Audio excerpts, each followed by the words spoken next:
Informasi lainnya untuk Anda pemirsa ya, ini adalah informasi yang cukup menggemparkan di seluruh Indonesia. Ada yang viral, ini tumbler penumpang KRL hilang setelah dikembalikannya cooler bag oleh petugas kereta yang tertinggal di bagasi kereta. Ya, dan berujung diri pemilik tumbler tersebut juga dipecat oleh perusahaannya. Saya Alvin. Saya Anita. Beberapa hari terakhir ini banyak berita beredar dan berkembang di Awal sosial dari media barang terkait penumpang pembuatan KRL yang tertinggal di rak dari, bagasi. video Petugas yang kami buat KAI ini, hampir kami dikenakan ingin sanksi meminta pemecatan permohonan maaf sebesar-besarnya setelah viral di media sosial Threads dan dituduh tidak bertanggung jawab.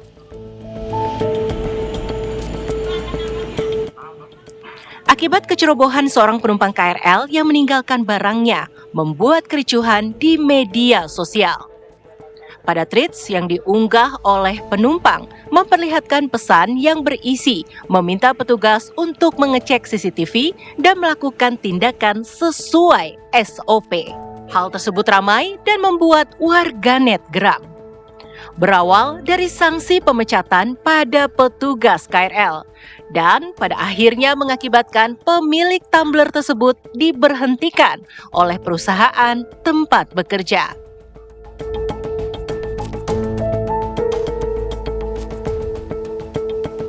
Tak hanya di situ, pemilik tumbler dalam video klarifikasi yang diunggah meminta maaf kepada petugas yang terkena dampak dari kecerobohannya dan mengakui kesalahan dari tindakannya. Meminta maaf yang sebesar-besarnya atas kejadian ini. Assalamualaikum warahmatullahi wabarakatuh. Saya Alvin. Saya Anita. Beberapa hari terakhir ini banyak berita beredar dan berkembang di sosial media terkait perbuatan kami berdua. Maka dari video yang kami buat ini, kami berdua ingin meminta permohonan maaf sebesar-besarnya, khususnya kepada saudara Argi dan semua pihak terkait yang terkena dampak dan dirugikan atas ucapan dan perbuatan kami berdua. Kami sangat sadar cara kami menyikapi kejadian ini sangat tidak bijak sehingga melukai banyak perasaan orang-orang di luar sana. Dan dari kejadian ini sebagai pembelajaran untuk kami agar lebih berhati-hati lagi ke depannya. Dari lubuk hati kami yang paling dalam, kami sangat meminta maaf yang sebesar-besarnya. Wassalamualaikum warahmatullahi wabarakatuh.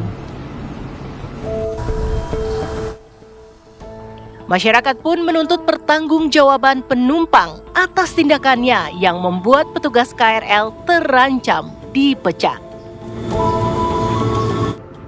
Bahkan terlihat dalam sebuah video, penumpang kereta api berhasil mengabadikan pengumuman yang disampaikan oleh petugas.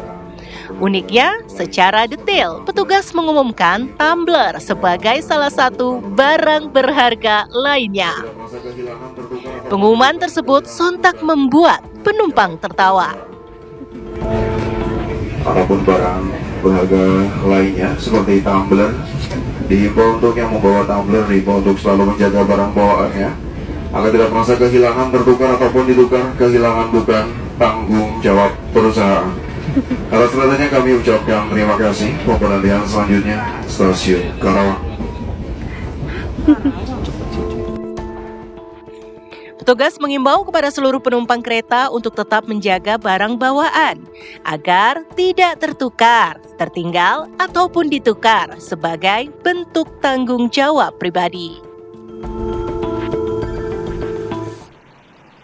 Ya, Ray, tadi kita sudah membahas ya, banyak sekali kasus-kasus di Indonesia ini yang ujung-ujungnya viral, dikit-dikit viral di sosial media. Iya, benar banget ya. Iya, Akhir-akhir termasuk kasus mengenai hilangnya tumbler di KRL ini. Nah, untuk membahas mengenai hal ini, kita saat ini sudah bergabung.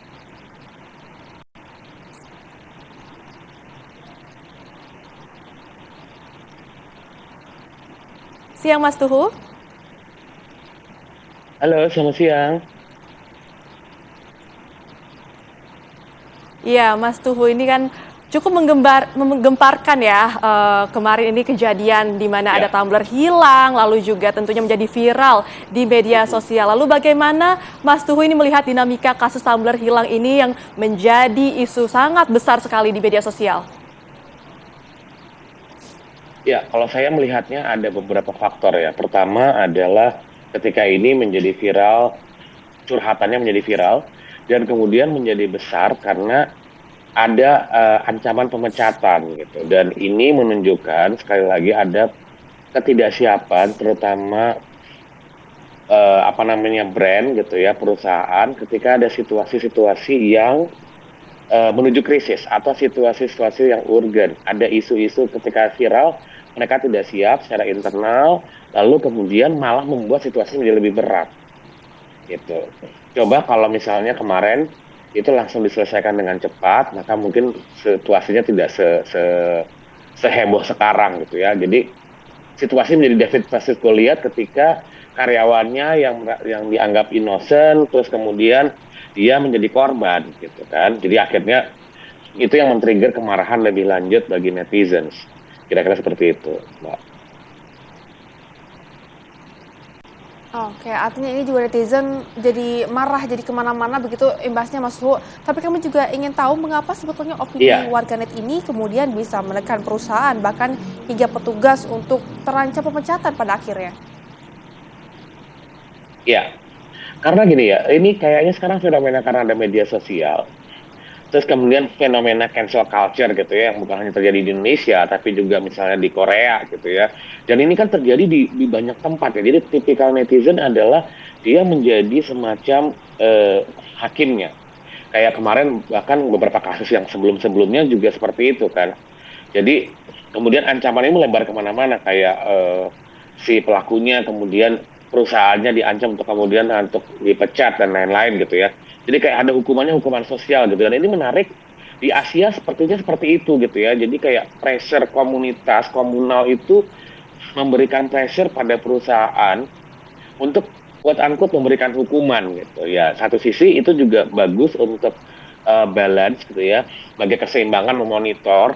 Tapi di sisi lain kadang-kadang juga bisa jadi berbahaya kalau itu menjadi terlalu jauh gitu ya. Kayak ini kan perusahaan dari yang ceweknya dan juga yang laki-lakinya juga ditekan kan sekarang ini gitu ya.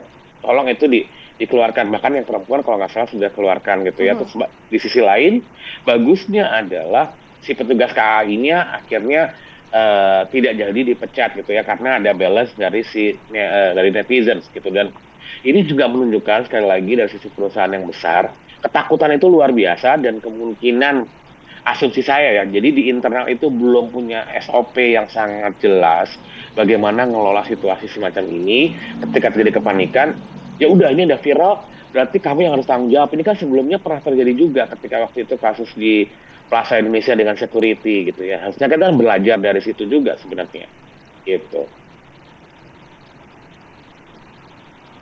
Iya, Mas Luhut tadi sebutkan mengenai cancel culture ya yang semakin marak akhir-akhir ini. Tentunya tepatnya di Asia begitu. Apakah ini juga merupakan bentuk trial ataupun pengadilan yang dilakukan di sosial media yang semakin marak akhir-akhir ini, Mas?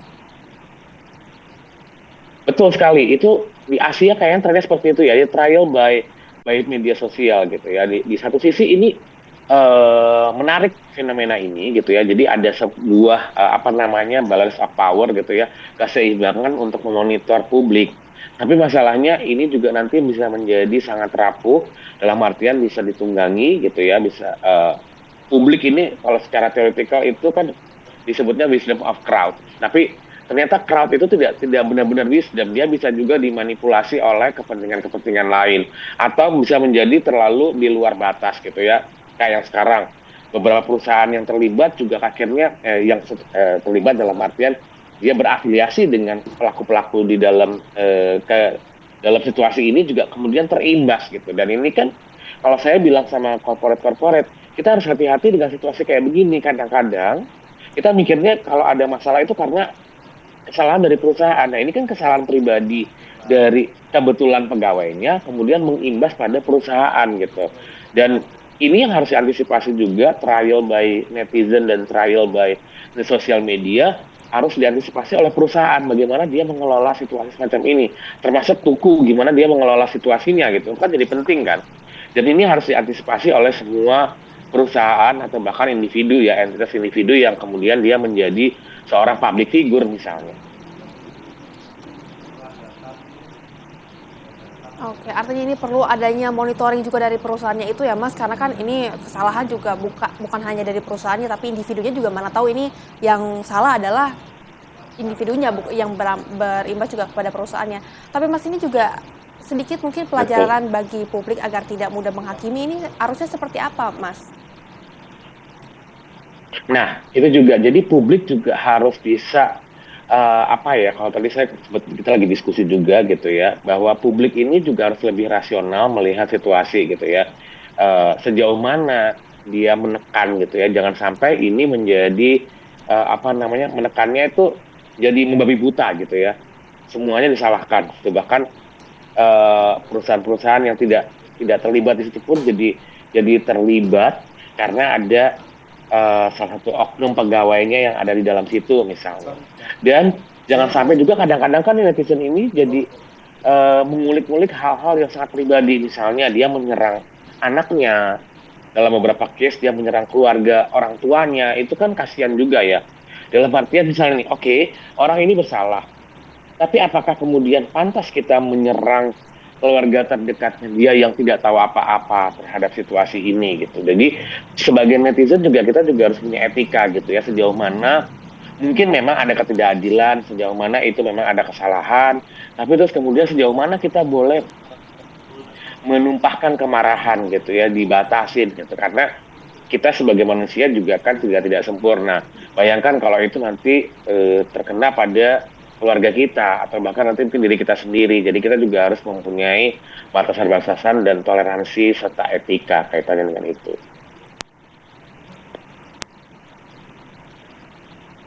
Baik, terima kasih Mas Tuhu. Tadi ini menarik ya, sebagai netizen kita harus selalu beretika gitu. Dan ada juga istilah wisdom of the crowd, namun selama ini netizen nyatanya tidak selalu bijak begitu. Itu menjadi pelajaran juga untuk kita semuanya agar lebih bijaksana menggunakan sosial media. Terima kasih Mas Tuhu Nugraha.